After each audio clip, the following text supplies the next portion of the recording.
Hello, I'm Craig, and welcome to another episode of Football Kit Memories, the football podcast that gets under the shirt. In today's episode, I'm joined by two very special guests, football finance expert Kieran Maguire and comedian and broadcaster Kevin Hunter Day. During our chat, I speak to Kevin and Kieran about their excellent podcast, The Price of Football, and its mission to expose the increasing number of instances of football's financial wrongdoing on behalf of the fans. We also talk books, match of the day too, and there's even a break in the middle for a cup of tea. Later, and as always, I ask the chaps to pick out their 3 favourite football shirts. Remember, you can listen to this and other episodes of Football Kit Memories on all major audio platforms, including Apple Podcasts and Spotify. Please do like, follow, share, but above all, please do enjoy the podcast.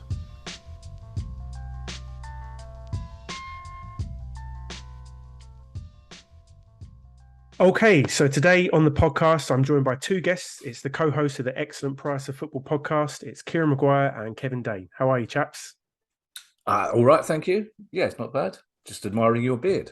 It's very good. This is audio only, but people can Google pictures of my beard if they so wish. But thank you very much for the compliment.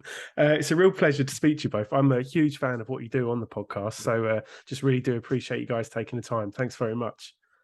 I was about to say, Craig, I was admiring your bed, but I thought it might be misconstrued. Yes, that sounds a bit sinister, Kieran, but you know.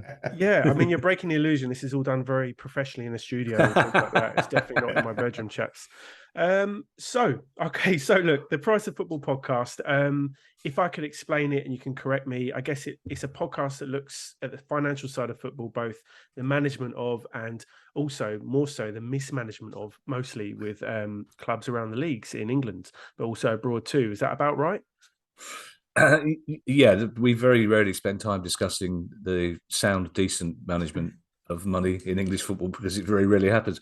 Neither Kieran nor I thought this pod would last longer than 4 weeks. When the producer approached me to say he had the idea for a podcast about football finance, I said, well, first of all, how did you get my number?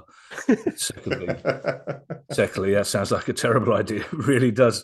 And I'm legendarily bad with money, but he said, well, I've heard you talk about that on radio before, so you'd be the ideal person to put together with the country's leading expert on football finance. And luckily or unluckily, the first week we did was when the whole Berry story was going tits up. Right.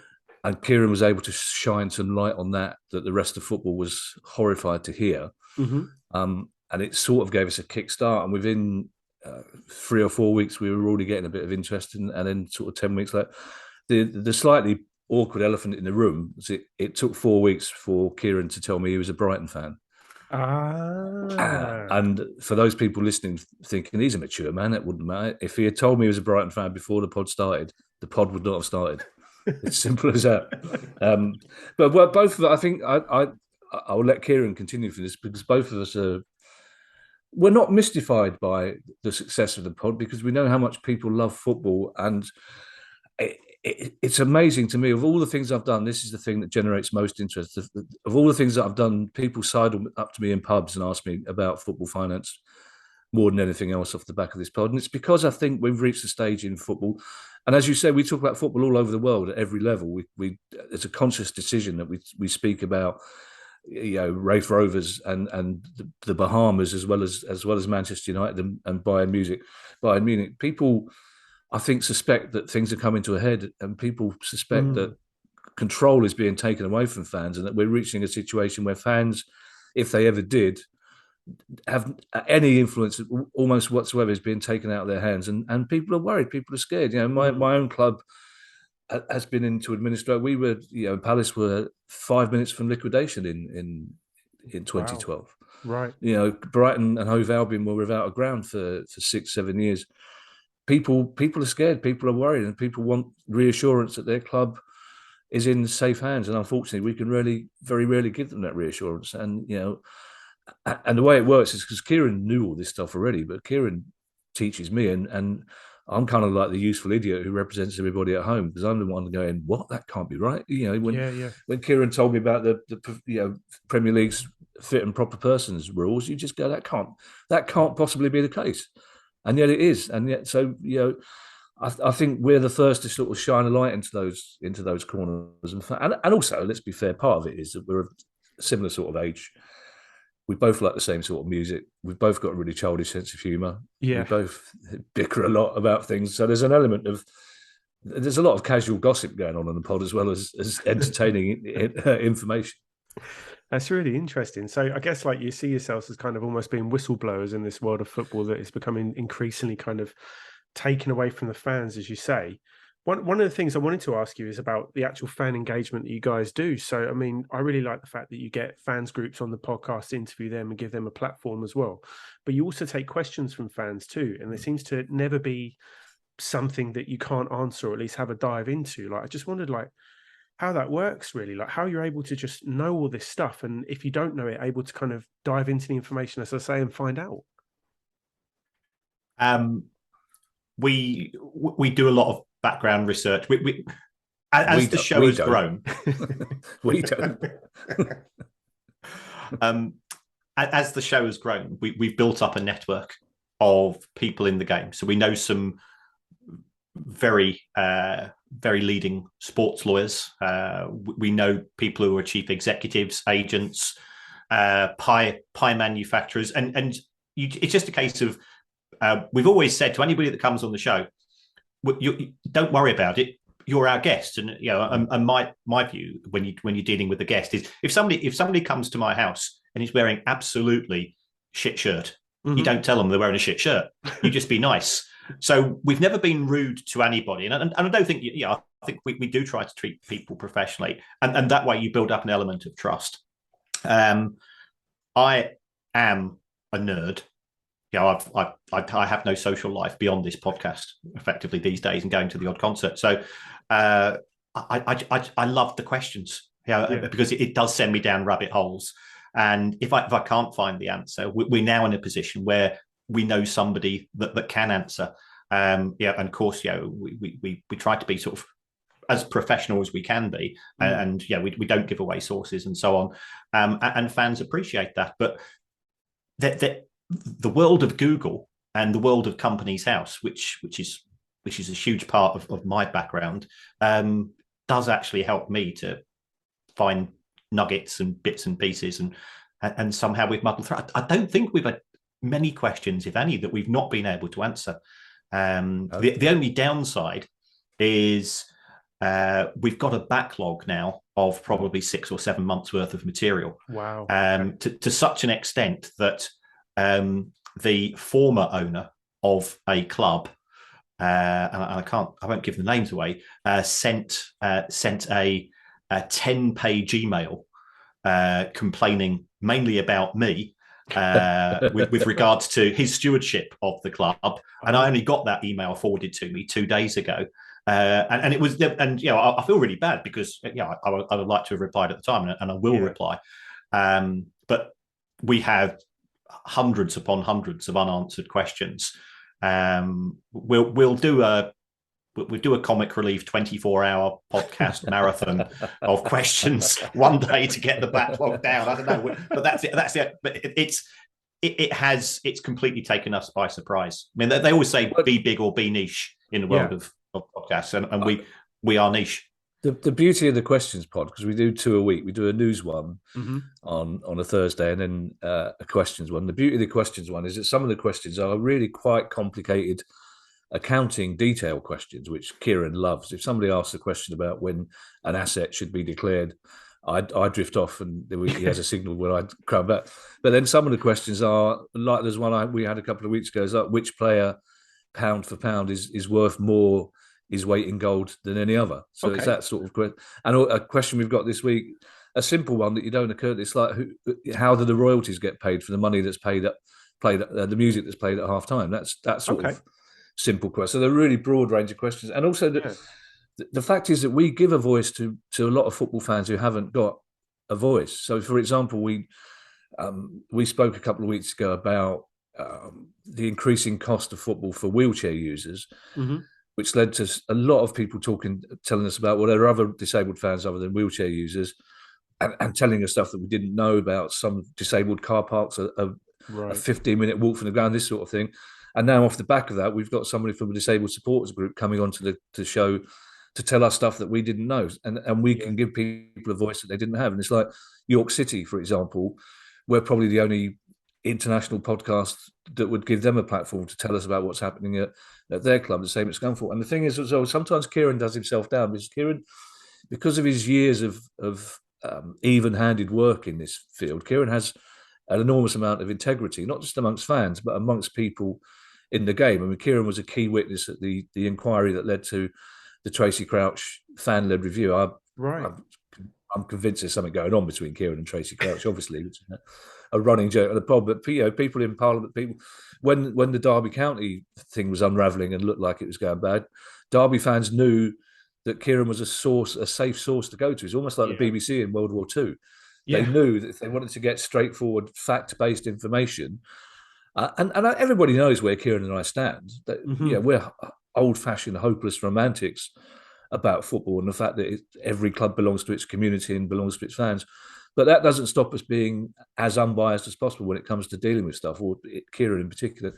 And Kieran's reputation and integrity is such that people aren't scared to come on and talk to us. And we will ask somebody, we won't ask difficult questions to somebody from a fan group from Motherwell, for example. But when we do get, and we've had politicians on, and we do CEOs on, we will ask them tricky questions, but we'll always tell them beforehand that we're going to ask them tricky questions, and we'll always ask them politely. So we know we think that fans are better represented by politeness and good manners than by shouting at them. And also, like the Everton situation last week, we got stick from some Everton fans because we said we wholeheartedly agree with Everton fans and their protest after the game, their non-violent protest. But we think some of the Everton fans' behaviour was poor, right? Which I think, and some of those Everton fans took exception, but most Everton fans said thank you for reflecting that point of view. So, we try not to be controversial, but occasionally you can't help it. We just try and represent both sides of the argument. But the fact is, quite often, the other side of the argument won't talk to us. So, for example, Partick Thistle fans in dispute with the owners of the club. We speak to the Partick Thistle fans. We always say, we contact the owners of Partick Thistle and say, can we talk to you as well? Mm-hmm. Would you like to come on? We always give them the option. They very rarely take us up on it. Sometimes they do. So we do try to be open and fair, but it's all, I know I'm quite good at what I do for a living. I can make people laugh. I can present stuff, but without Kieran's incredible knowledge and passion and integrity that, Kieran could do. Kieran always says, no, you couldn't, Kieran could train another comedian to do it what I do in 2 weeks. There is no other Kieran, so it stands or falls on his integrity, which is why he's always being such a media tart. It's why I'm amazed he's giving you half an hour. Normally he's got Sky or the BBC or TalkSport to talk to about some major thing. So also the other thing as well, which I find really interesting, is we've only been doing this 3 years. I think we've already had 30 or 40 people who have said, I'm going to take up football accounting or a degree in football finance off the back of Kieran's passion and off the back that Kieran teaches football finance at Liverpool University, of course. So we think, basically, it turns out that two middle-aged blokes pissing about is actually quite important, but that's how it started, essentially. Yeah. But we didn't realise what a can of worms we were opening. To be honest, I thought we'd have. I thought we'd probably get 3 months of financial stories out of it, but it's just, unfortunately, it's the gift that keeps on giving, because as each week goes by, there's another numpty who buys a club that he can't afford, or there's another club selling out to a cryptocurrency that won't exist next week. And as each week goes by, there are fans of more clubs that are concerned. And Kieran's predicted 2 or 3 big situations that have arisen. Kieran said 12, 14 weeks beforehand, I think there's an issue here. And we've watched as it's grown, and we've tried to head it off where possible. So you're two chaps on a mission. I think that's something I didn't necessarily appreciate at first, that there's a real kind of, positive aspect and kind of voice for the fans that you guys have as part of the podcast. So I really do like that. I wanted to kind of ask, in terms of, obviously originally it span out of your book that you published in 2020, Kieran. How did it become a podcast? Whose idea was that? You talked about a producer there earlier, Kevin. Like, how did that work? Well, I do a lot of work with Radio 5 Live. I used to live in Manchester. I spent 40 years living in Manchester. So I used to do a program called Wake Up to Money for any football stories. And Wake Up to Money goes out at 5:15. So it's always a challenge to get guests at that time of the morning. The vast majority of them would phone in. I'd physically go into the studio at 5:30 in the morning because I'm just odd. So I got to know one of the producers called Guy, and Guy seemed to like me because I work with super smart people at university.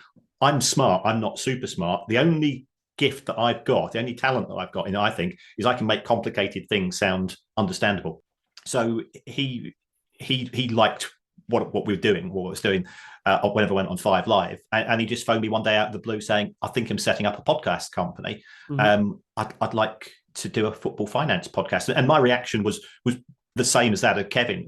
Initially I said it won't work with just me because I don't think single person podcasts. I listen to a lot of podcasts. I don't think single person podcasts would work.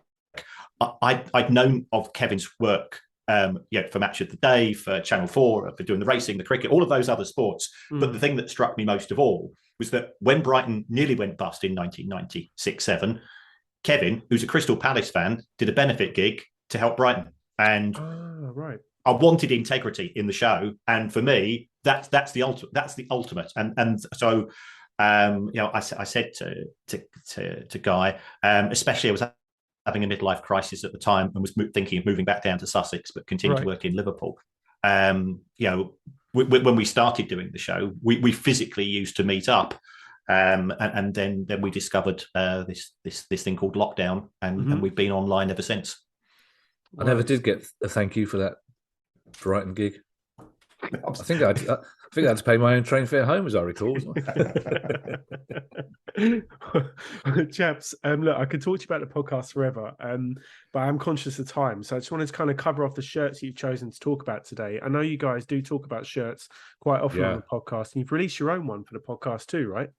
We did, we did. With typical efficient timing, they weren't ready for Christmas, so they're all properly ethically made in this country. So they had to be ordered and then made. But I think it was probably both Kieran and I were the sort of kid who spent a lot of time at school designing shirts, just haphazardly during lessons.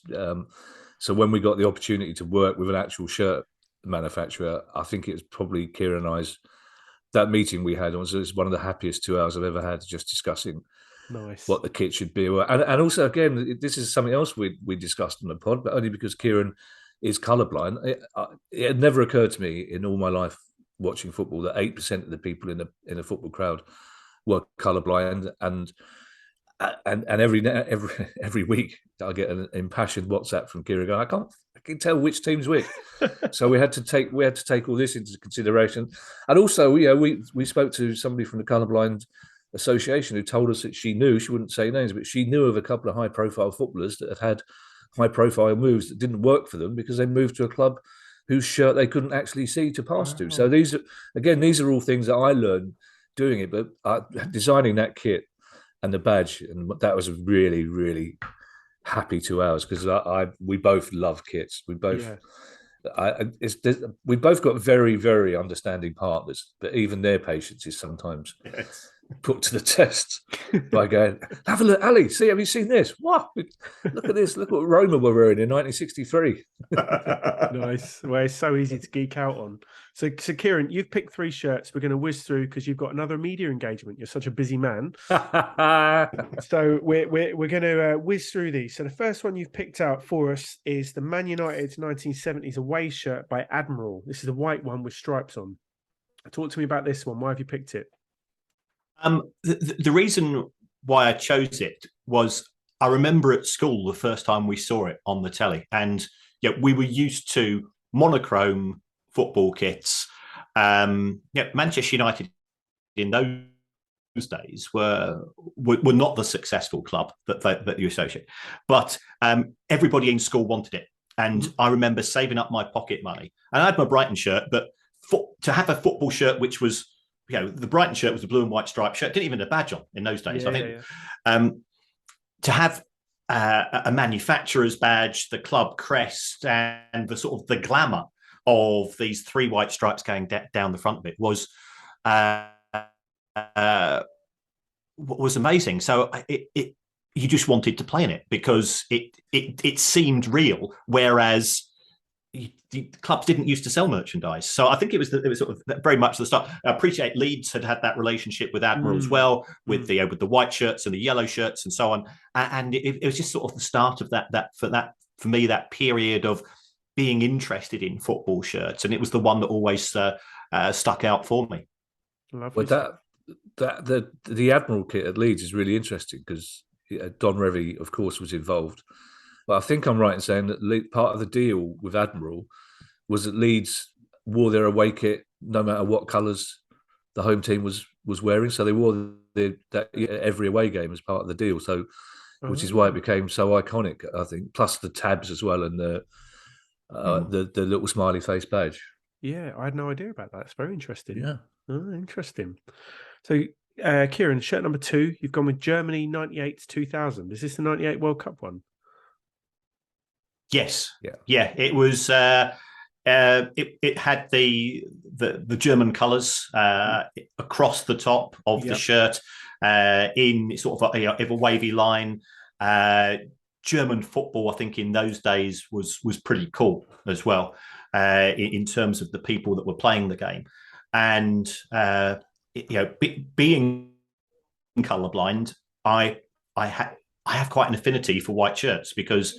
If you are colourblind, people not familiar with it, you live life on a light and dark scale. Okay. So white is great, because although I struggle with white and yellow, and I struggled a week or two ago when Southampton beat Manchester City in the League Cup, because Southampton's kit it is white shirt with a red bit down it, and Manchester City's to me looked white with a couple of hoops around the front.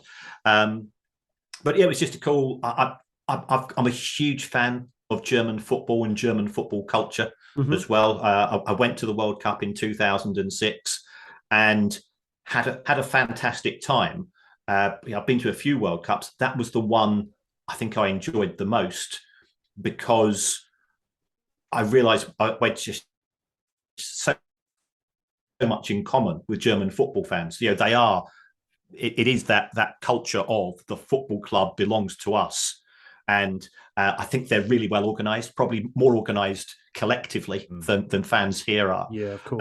And I just like the coolness of Germans, and I went there not with any prejudice, but I grew up with Dad's Army and films about dam busters and so on, and there's always that at the back of your mind, and then you realise, okay, I've just been a complete moron all these years, and it was one of the best experiences of my life, and it's my favourite German shirt. Fantastic. Don't tell him Pike. Okay then, so we're going to go. Your final shirt, Kieran, is the Brighton away shirt, red and black number between 99 and 2003, the Bobby Zamora era. This is your club, right? This is my club, yes. I think you've always got to have the favourite club, the favourite shirt of your club, and we were just coming out of the absolute doldrums, finishing 91st in the pyramid for 2 years running. We just got back out of playing at Gillingham, and we were now playing at this absolutely awful theatre of trees, 6,000 capacity. And then we signed this lad called Bobby Zamora, and it was a big thing because we paid £100,000 for a footballer, which was unheard of in those days. Yeah. And he scored left, right, and centre, and it was red and black stripes. We were sponsored by Skint Records. Fat Boy Slim again, sort of very iconic. But the way that the motif was woven into the shirt just made it look really good as well. So I've got a huge affection for that one. Love it. Well, mate, they're 3 fantastic choices. Thanks very much for sharing with us, and let you jump off to this other media engagement. Thank you. Thanks so much. Cheers. Coming up, I speak to Kevin about comedy, Match of the Day 2, and of course he picks his 3 favourite football shirts.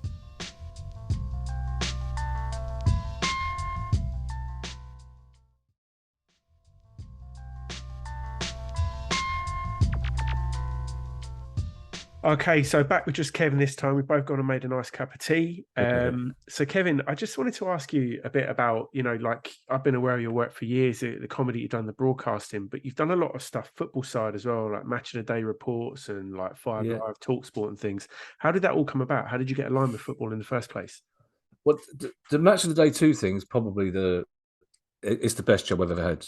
Wow. Basically, so it's near enough 14 seasons in the end, sort of 8-10 times a season, traveling the country, basically giving a fan's eye view of football. So met a lot of it came about simply because the BBC decided that they wanted to have a sort of funkier young cousin for Match of the Day, and because Sunday games were becoming a regular thing, so there are always going to be Sunday games. They wanted to cover those, and they thought this was an opportunity to have a bit more. And that is actually the word they use. It's very BBC funkier, down with the kids thing.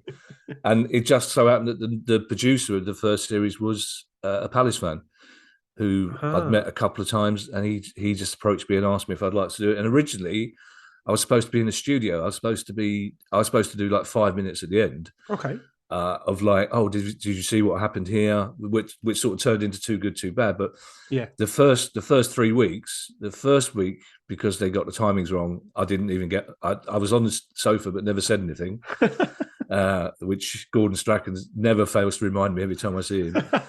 The second week, I was literally like, oh well, at the West Brom, we've run out of time.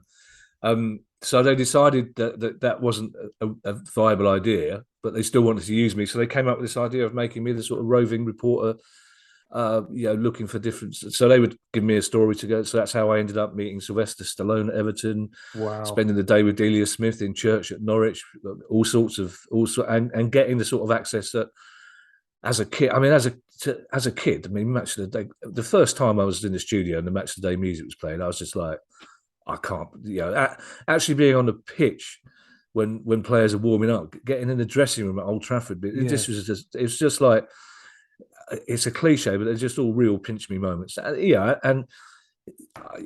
Getting your name chanted, not always in a positive way by fans as you walk around the pitch, but it's because what happened, and it helped that I was a Palace fan as well, and Palace were a championship team at the time, so people knew that I supported my local team. I wasn't a glory hunter, so to speak. So it became quite clear after the first season that I did it, that we were there, we were on the fan side, we weren't taking the piss out of anyone, we just wanted to reflect their stories, we just wanted to talk to them. Just wanted to show people at home what it was like to get on a coach at 3 o'clock in the morning. There's one story where my producer Mark, he wanted to send me. I went to Torquay, right, to travel from Torquay to Old Trafford with a bunch of Devon Man United fans. Okay, and I was like, oh, brilliant! So you want me to take the piss out of these glory? He said, no, the opposite.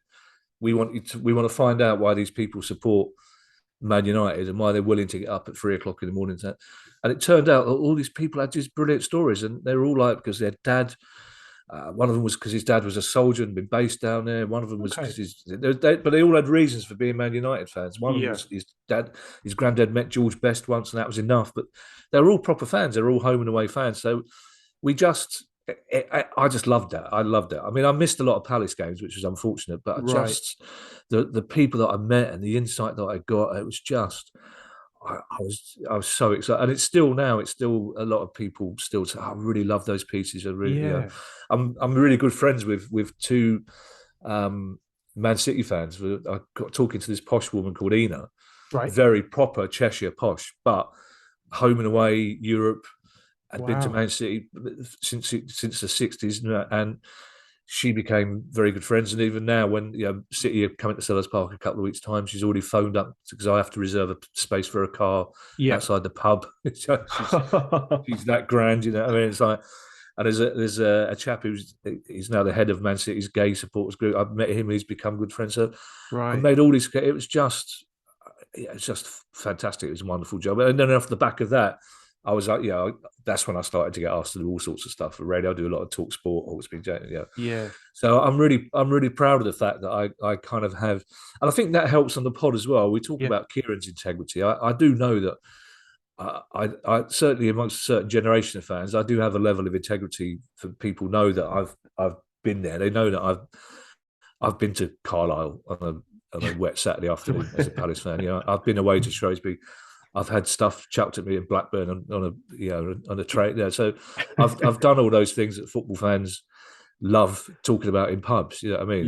Yeah. And still, even now, going to Palace, Newcastle tomorrow. We're recording this on the Friday.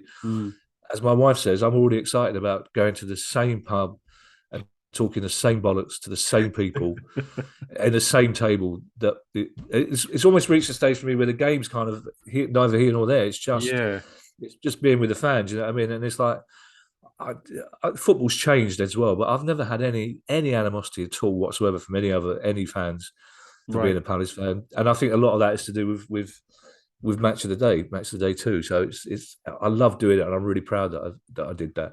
So all of that experience that you had up and down the country, like talking to fans and hearing their stories, did that help you? Because I noticed that you published a book in 2020 as well about it's called "Who Are You? 92 Football Clubs and Why You Shouldn't Support Them." Did those stories feed into the book?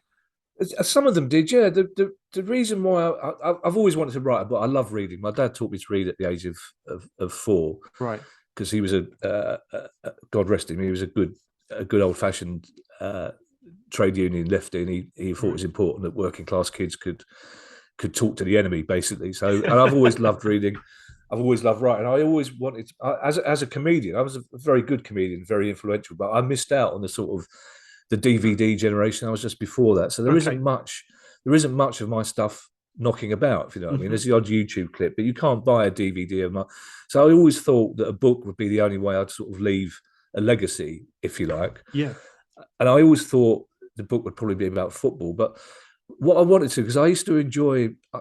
I've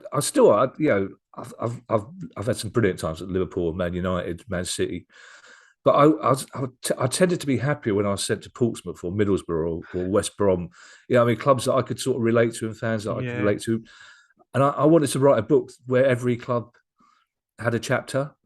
I wanted to write a book that had as much about Accrington as it did about Liverpool, as much about Mansfield as it did about Man City. So basically, I just wrote this book, which is a sort of not tongue in cheek. I did some research, but it was a history of every football club, but from a sort of alternative viewpoint.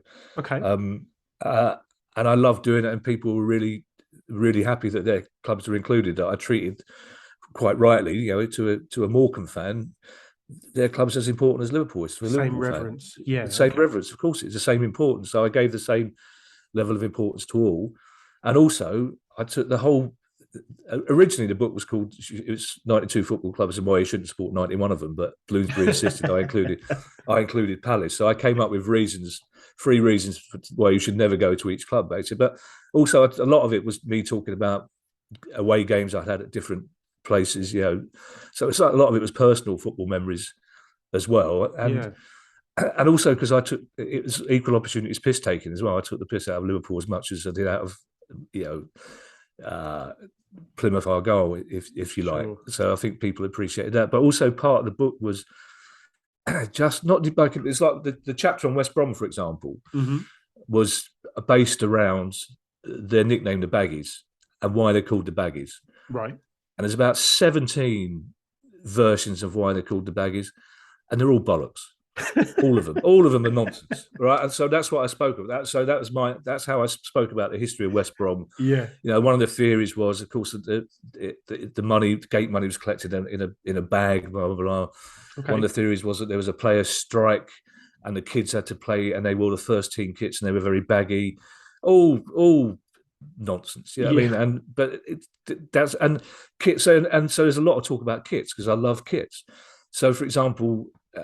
You talked about my top 3 kits. It's very difficult, but Bradford's not quite in the top 3, but it's always on the front. I love Bradford's kit, and I love the fact that the kit's described as not red and yellow stripes. It's always been officially described as claret and amber. Yeah, and doing the research for the book, I love finding out that there's a theory that's described that they wore claret and amber stripes, and the claret represented the wine that the bosses drank in the boardroom, and the amber represented the beer that the players drank, which again is probably bollocks, but it's one of those stories that football fans cherish. Yeah. You know what I mean? It's like if you're a Bradford fan, you cherish that story, even though you know it's not true, because it's part of your history. And I love finding out, like Plymouth Argyle's kit, was it based on the Argyle and Sutherland Highlanders kilt or not? So there's all sorts of stuff that the kits, badges.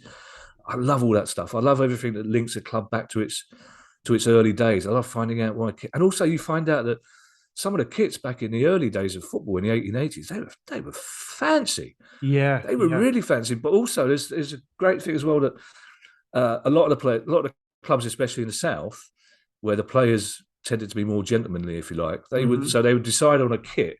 So there's a brilliant picture of I think it's Clapton or I can't remember, or Wanderers, or one of the teams that won the FA Cup first of all. So they decided on a kit, and then all the players would go and get the kit made up by their individual tailors. So some of them had different collars, some of them had laces, some of the stripes were slightly different.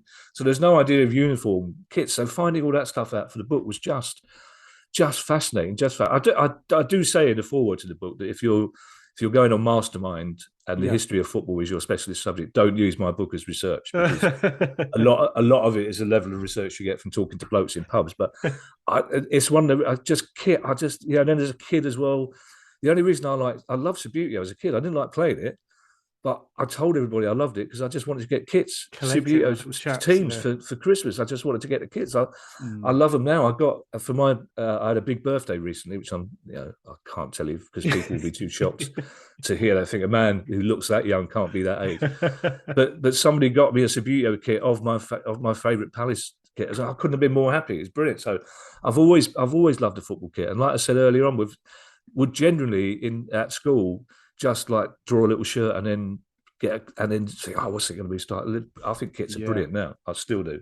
I think a lot of people I've had on the podcast have said very similar things. It's a definite kind of part of football and a part of growing up and a part of the wider social history, as you say. And also you can sort of place yourself as well. When you see if you watch the Big Match Revisited, for example, or you see it, it's like when Pele died, for example. The only consolation about that was you saw these brilliant clips, and you go, "Oh, crikey! I remember that. I remember what I was doing that when Brazil had that kit or that collar." They're a fantastic link to your own past as well as football history.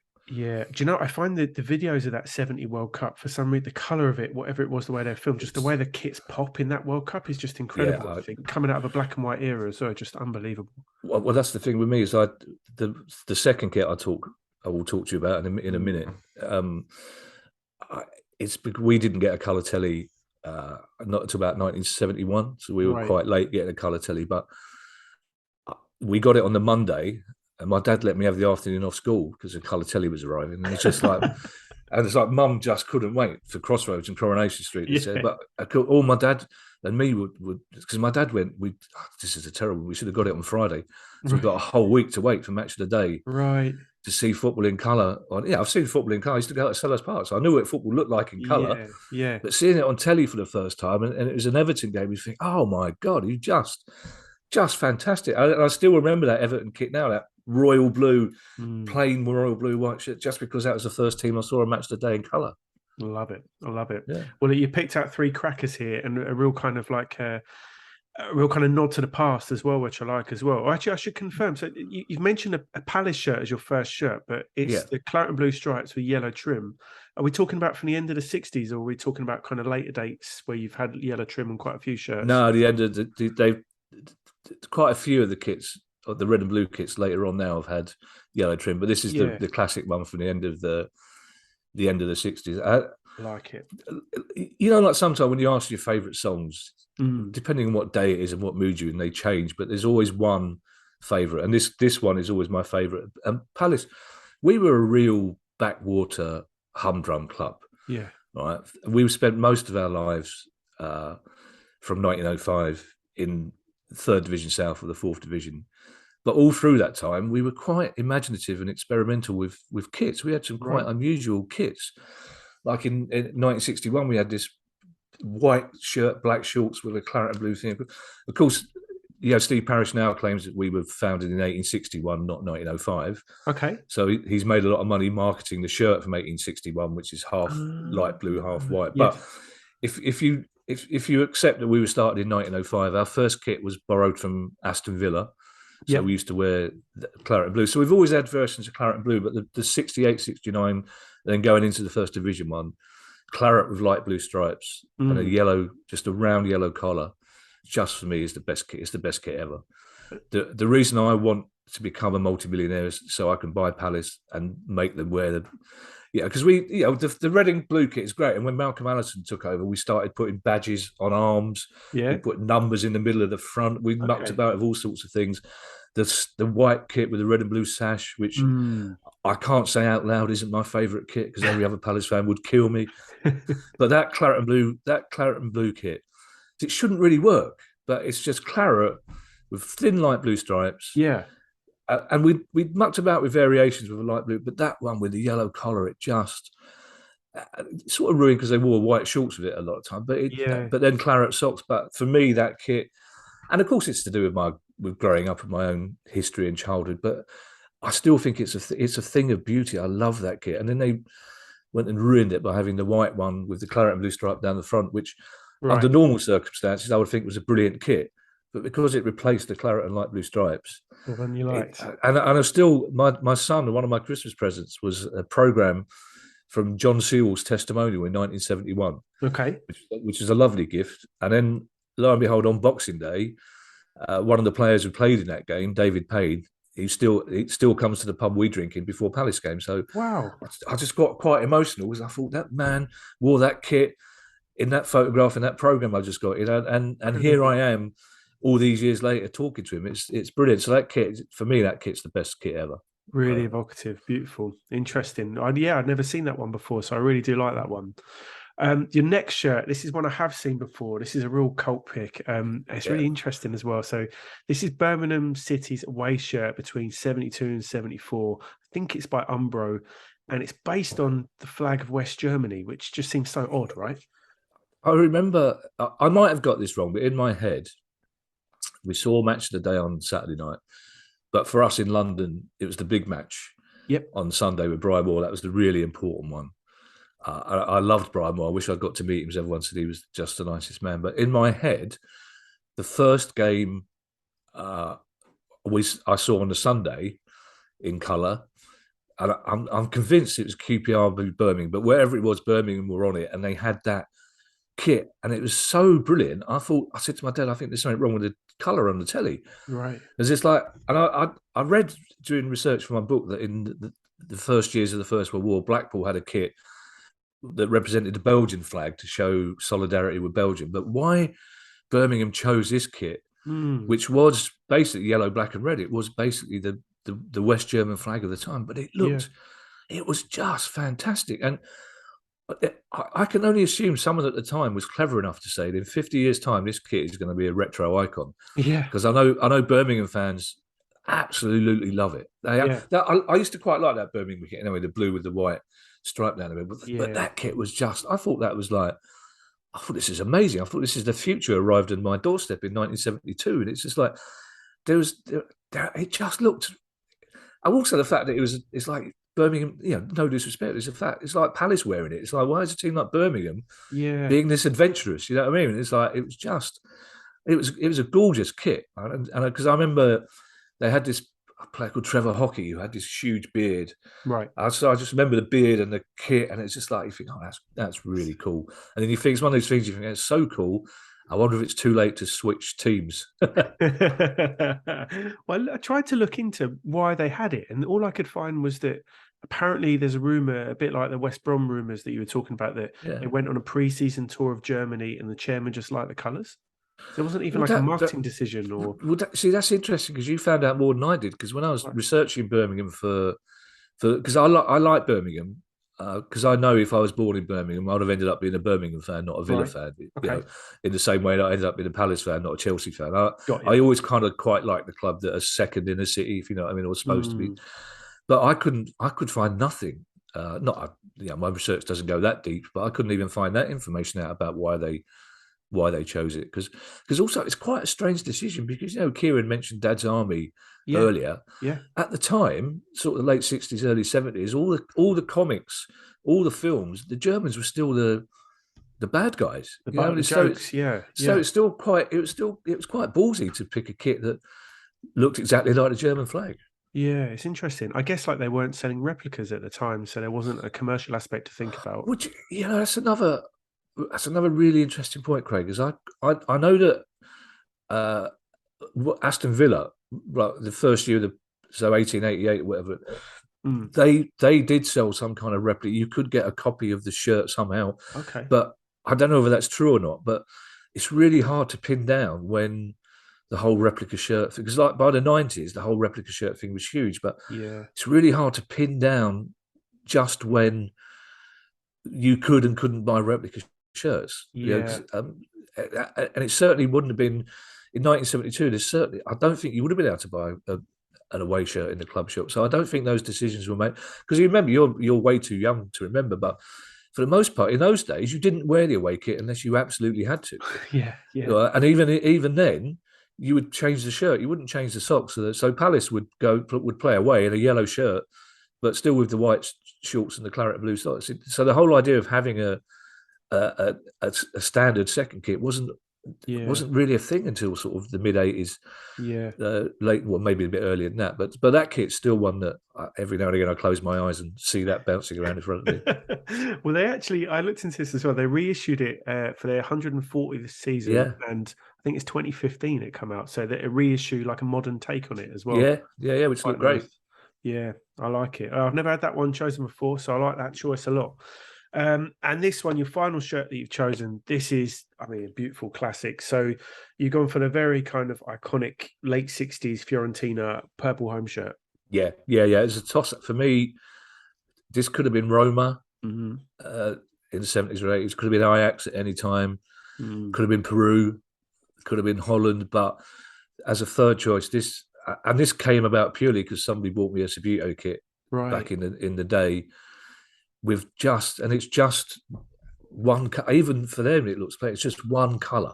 Yeah. So I love color. I'm not particularly artistic. I like flower arranging oddly because I like working with color. Right. And orange is my favourite colour, but most of especially my Irish Catholic family in Glasgow, don't like me saying that. So okay. I have to say that I have to say that clementine is my favourite colour. Yes. but after that, I love like claret and purple and violet, and that Fiorentina kit, just a chunk of colour. Like it was just. Even now, I looked it up again yesterday just to remind myself. I almost welled up. It's just such, and also there's something about Italian players, whatever era, they just look cool. And you see a photograph of an English player from the 60s. Yeah. They look about 55 years of age. Yeah, they look like they've probably been out drinking till about 3 a.m. The hair's a bit unkempt. You see a photo of an Italian player, they're broad-shouldered, muscly, huge legs. They wear a kit. They really wear a kit so well. They all look like defiant gladiators. And so there's this picture I looked at, it's like, oh, it's just a brilliant. That's how a footballer should look, and that's how a shirt should look. Just plain shorts. It's a brilliant kit.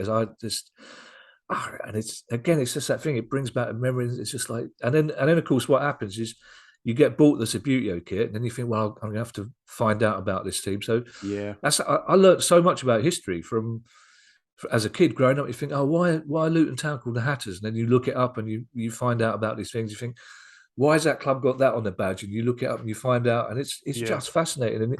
And why is a club wear that kit? And you find, and it's brilliant. They're brilliant things, football kits. Well, look, Kevin, it's been absolutely fantastic talking to you. Thanks so much for sharing your football kit memories with me.